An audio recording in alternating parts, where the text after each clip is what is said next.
twongeye kubasuhuza abakunzi ba Alpha Media TV. Ku itariki ya 13 Nyakanga 2024 i Botre muri leta ya Pennsylvania muri leta zunze ubumwe za Amerika habaye kuraswa kwa Perezida Donald Trump, aho yaje kuraswa ku gutwi ibumoso araswa n'umusore bita Thomas Matthew Cookies. Uyu musore ufite imyaka 20 yarashe Donald Trump ku gutwi, nawe ahita araswa na sniper arapfa. Ku itariki ya 15 Nzeri 2024 i Western Palm Beach muri Florida muri leta zunze ubumwe za Amerika, Perezida Donald Trump yageragejwe kwicwa bwa kabiri, aho yaragiye kuraswa n'umusaza w'imyaka 58 ariko agafatwa atarabikora. Uyu musaza yarafashwe arangije arafungwa. Uyu munsi muri Alpha Media TV tugiye kuvuga ku gifungo cyangwa se gereza. Uyu yarafunzwe undi araraswa. Inde wazanye igifungo byari hehe? Amateka avuga ko nta muntu n'umwe wazanye igifungo, ahubwo cyavuye mu mateka buhoro buhoro. Igifungo cya mbere kizwi mu mateka cyari i Babuloni ya kera hafi y'umwaka w'1800 mbere ya Yesu Kristo. Iki gifungo cyitwaga akarago k'abami, ariko icyo gifungo ntabwo cyakoreshwaga nk'igihano, ahubwo hari ahantu ho kubika abantu bategereje guhanwa. Ibihano kera bahanishaga abo bantu babaga bategereje gukubitwa, gucibwa mu gihugu cyangwa se kwicwa. Igihugu cy'Ubutaliyani ahagana mu kinyejana cya 16, aho ni mu mwaka w'1550 i Roma, niho hashinzwe aho gufungira abantu bwa mbere.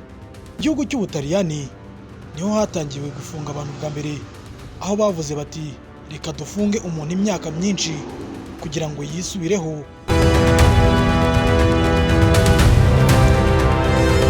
Mbere yuko igihano cyo gufungwa gishirwaho amagereza ngo yubakwe, hariho ibihano bya vuba vuba.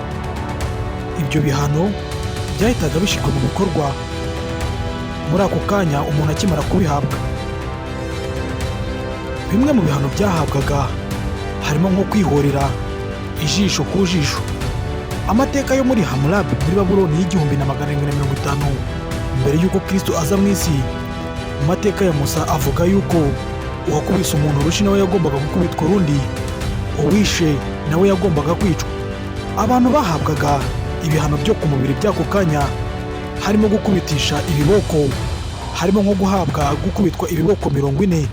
Ibi byari bisanzwe mu Bugiriki, i Roma ndetse no mu Rwanda rwa kera, aho umuntu yakoraga icyaha harimo kubesha agakubitwa ibiboko bigeze kuri 40. Igihano cya kabiri bazaga guhabwa habagamo gutemwa ingingo. Niba wibye bagucaka akaboko, niba wavuze ibinyoma bakaguca ururimi.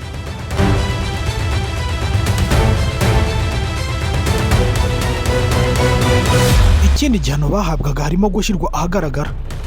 Baragufataga bakakuzirika amaguru n'amaboko, bakaguhagarika mu isoko cyangwa se ahantu hahuriye abantu nyamwinshi.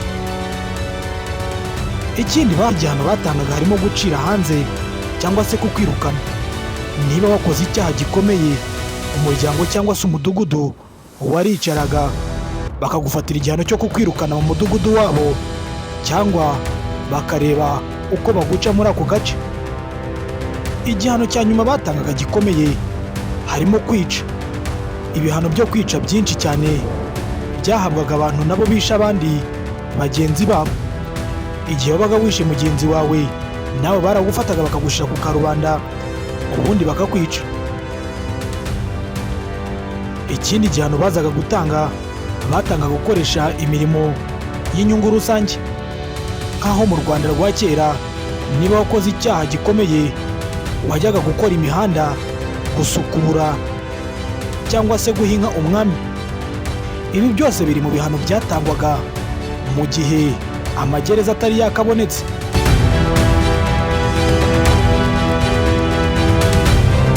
Dore zimwe mu mpamvu bahisemo kujya bafunga abantu ndetse bakubaka n'amagereza. Impamvu ya mbere, amadini amwe n'amwe yabonye ko kwica abantu cyangwa se guhanira haho ibyo ngibyo nta bumuntu burimo. Ikindi kandi mu kinyejana cya 18 habayeho inganda, akenshi bagufata bakoze ikosa ukajya gukora imirimo yo mu nganda, bityo ntubihemberwe ariko imirimo yawe wakoze igatanga umusaruro. Ikindi kandi ni uburenganzira bwa muntu. Ahagana mu mwaka w'1764 umwanditsi witwa Cesare Basilia yanditse igitabo cyitwa Ibyaha n'Ibihano, aho yagize ati umuntu wakoze icyaha aba akwiriye kubihanirwa atari ko havuyemo kwicwa. Ubu ibihugu byinshi ku isi bikoresha igifungo nk'igihano cya mbere, ariko kera bakoreshaga guhana ndetse no kwihorera. Kuri ubu baragufunga ugasana ibikorwa bya guverinoma byangiritse, nyuma bikarangira wisubiyeho. Niyo mpamvu muri gereza mubona amashuri, imirimo, amahugurwa ndetse no kwigisha abantu imirimo igiye itandukanye.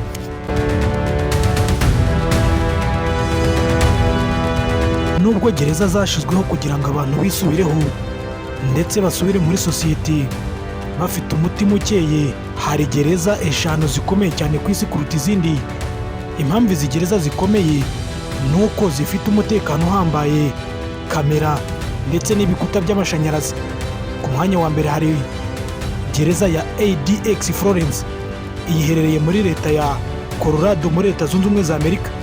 Abagororwa bagenzurwa amasaha 24 muri iyi gereza, kandi ikaba irinzwe n'abasirikare benshi. Ubundi ubusanzwe bagakwiye kuba barinze ahantu hakomeye, ndetse buri mfuruka y'iyi gereza harimo amakamera ndetse n'urukuta rukomeye rw'amashanyarazi.